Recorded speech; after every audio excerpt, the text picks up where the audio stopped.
দুঃখে কইলজা হাঁড়ি যা রে বাইরে, দুঃখে কইলজা হাঁড়ি যা। কি আর কমু দুঃখের কথা, বাংলাদেশে আজকে যে কাণ্ড করলো আমাদের সোনার ছেলেরা, এগুলো দেখলে কিন্তু ভিতরটা সহ্য হয় না, ভিতরটা জ্বলি পুড়ি শেষ হয়ে যায়।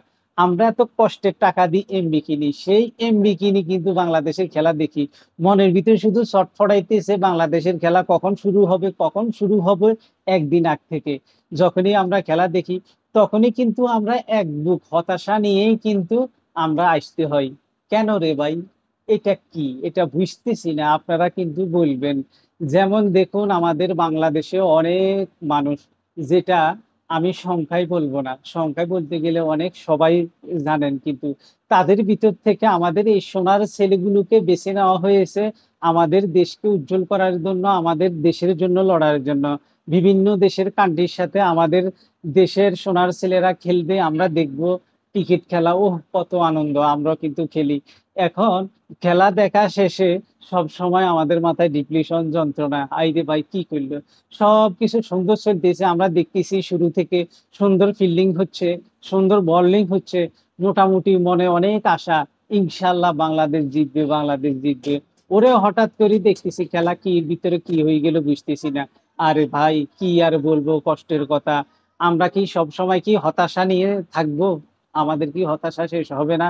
যারা খেলতেছে তাদেরকে কিন্তু আমি খারাপ বলব না। কারণ তারা অনেক চেষ্টা করেছে। তারা কিন্তু কখনো চায় না যে একটা দল হেরে যায়। তারা কিন্তু সবসময় সর্বোচ্চটা দিয়েই কিন্তু চেষ্টা করে, তবুও পাইতেছে না। কি জন্য হচ্ছে না? এটা কিন্তু অবশ্যই আপনাদের কাছে প্রশ্ন রইলো, আপনারা জানাবেন। কারণ হচ্ছে আমাদের দেশের খেলা, আমাদের অহংকার আমরা যদি না দেখি ব্যাপারটা কেমন হয়?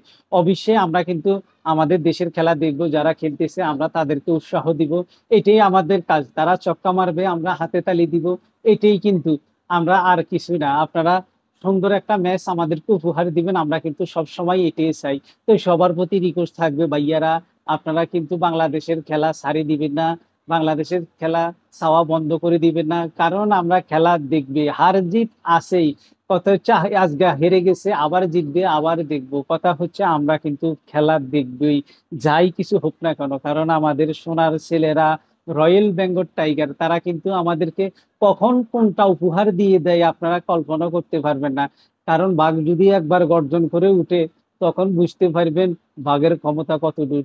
তাই একবার হেরে গেছে কি হয়েছে? আমরা সেমিফাইনালে যাইতে পারি নাই, তাই নিয়ে কোনো আফসোস নাই। কারণ হচ্ছে আমরা আবার জিতবো, আবার খেলবো। খেলাতে হার-জিত আছেই। তো হতাশ হবেন না সবাই। আশা করি সবাই খেলা দেখবেন সামনের দিনগুলোতে। অবশ্যই আমাদের দেশের খেলা আমরা মিস করব না।